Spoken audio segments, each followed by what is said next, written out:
Bang Arvid, sebagai seorang praktisi hukum melihat kasus perseteruan dan konflik Nikita Mirzani dengan Bang Rasman Nasution, melihatnya seperti apa Bang? Kan ini Bang Rasman ada dugaan penculikan membawa kabur Loli, terus langkah Bang Rasman ini membawa Loli untuk mendatangi Polres Jakarta Selatan seperti apa? Ya, tentunya itu memang langkah yang tepat kalau kita bicara soal hak, apakah seseorang itu berhak atas mengasuh atau menguasai anak yang masih di bawah umur. Nah, tentunya dikembalikan kepada pihak yang berwajib itu lebih tepat, dan karena kita bicara lagi soal hak terkait untuk mengasuh atau mengawasi anak yang masih belum dewasa. Dalam hal ini kita mengacu Undang-Undang Perlindungan Anak di bawah 18 tahun. Seperti itu. Oke, Bang, ini langkah Bang Rasman ini untuk mengadopsi Loli yang sedang di bawah umur, menurut Abang apakah ada undang-undangnya atau ada persyaratan apa yang harus dilakukan Bang? Oke, kalau kita bicara ketentuan pengangkatan anak atau adopsi itu diatur dalam Peraturan Pemerintah Nomor 54 Tahun 2007 ya, di mana itu ditentukan syaratnya harus izin pengadilan. Nah, kalau dia Muslim dengan agama. Nah, tapi izin pengadilan pun itu pun juga tidak serta-merta semudah itu. Ada beberapa persyaratan, ya banyak. Di antaranya yang krusial adalah kalau dia dia masih tentunya seorang anak itu masih di bawah 18 tahun, dikatakan anak.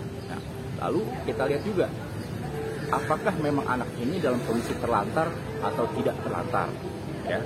Itu pasal 12 PP 54 tahun 2007. Lalu dilihat kondisi rumah tangganya seperti apa untuk orang tua yang mengasuh anak ini. Nah, kalau misalnya dia bukan anak terlantar dan juga masih ada orang tuanya, itu pun juga harus melibatkan orang tuanya tentunya. Dan juga kalau kita bicara pasal 16 ya PP 54 tahun 2007, di situ ditentukan juga kondisi khususnya. Kalau dia anak yang dari orang tua yang masih lengkap, itu izin dari orang tuanya lengkap itu. Tapi kalau dia anak yang masih yang berada di bawah hak asuh atau pengawasan orang tua tunggal karena perkawinan, apakah itu meninggal ataukah itu perceraian. Nah, orang tuanya cuma satu, tinggal ibu atau bapaknya. Maka izin itu pasal 16 PP 54 tahun 2007 bisa dicari, itu harus izin kementerian. Nah, kementerian ini mendelegasikan kepada dinas sosial kementerian sosial atau lembaga sosial, itu bisa lihat ketentuan itu. Itu dua hal ketentuan yang krusial dalam mengasuh atau mengurus penetapan adopsi anak. Jadi hal itu yang harus diperhatikan. Di samping itu masih ada persyaratan lain yang terkait dengan ketentuan teknisnya. Kenapa itu diatur dan kenapa itu diharuskan? Karena dalam mengadopsi atau mengasuh anak itu, negara melindungi dan menjaga anak ini agar tidak dilakukan eksploitasi dengan label hak asuh anak, adopsi anak, diadopsi tapi dieksploitasi, diadopsi tapi dilakukan kekerasan dalam seksual. Itu aja. Oke, Bang, ternyata yang minta diadopsi ini adalah Loli. Sedangkan Loli ini masih berada di bawah umur. Sedangkan Bang Rasman berkomitmen mengatakan, saya akan mengadopsi Loli setelah umur Loli 18 tahun 4 bulan lagi. Menurut Abang seperti apa? Ya, kalau kita bicara yang meminta itu adalah orang yang belum cakap hukum. Tadi kalau kita bicara adalah itu anaknya atau dia sudah 18 tahun, itu lewat 18 tahun itu belum cakap. Walaupun dia sudah bukan anak, tapi dia belum cakap secara hukum keperataan. Jadi tidak bisa dia anak itu meminta sendiri atau kiranya itu memohonkan ingin diasuh oleh seseorang. Ya, itu harus dimohonkan dengan ketentuan syarat PP 54 tahun 2007 tadi. Begitulah ketentuannya. Karena apa? Di sini untuk menghindari adanya eksploitasi, perdagangan, ya kira kekerasan seksual terkait dengan yang korbannya adalah anak. Gitu. Oke Bang, gimana Bang? Ini kan ada juga nih permasalahan Loli dan Padel. Bang Rasman mengatakan kasus Loli itu mohon di SP3-kan karena kurang cukup bukti. Apakah itu pantas untuk seorang Bang Rasman untuk mengatakan hal seperti itu, sedangkan kan penyelidikan dan sidik itu semua ditentukan oleh pihak kepolisian? Ya betul, tentunya yang punya kewenangan untuk menilai perkara ini ya cukup bukti atau tidak cukup bukti itu adalah pihak penyidik ya.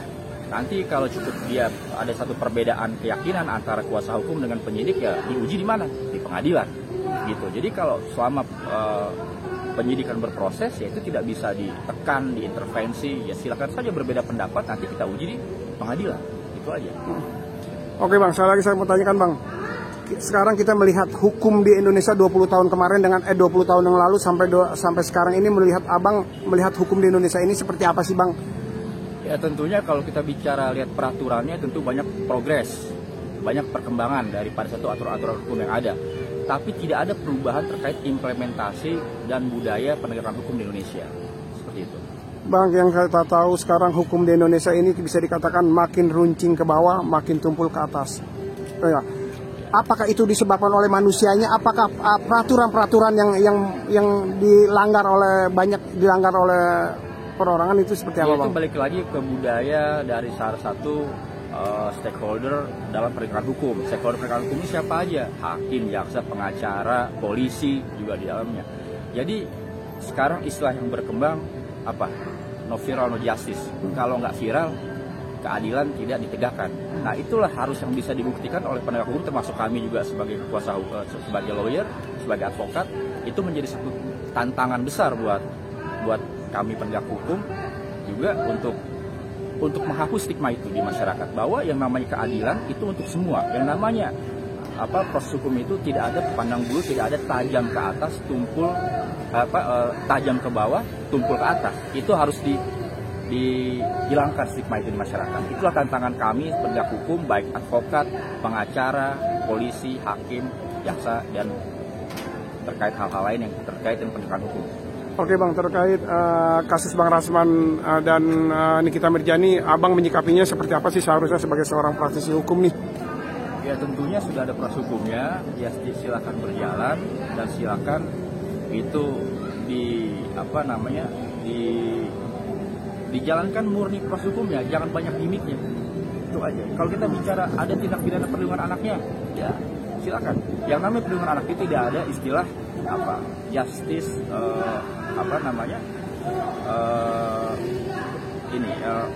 pengembalian ganti kerugian, ya recovery ganti kerugian itu nggak ada. Yang namanya perlindungan anak itu tidak ada istilah perdamaian, itu nggak ada.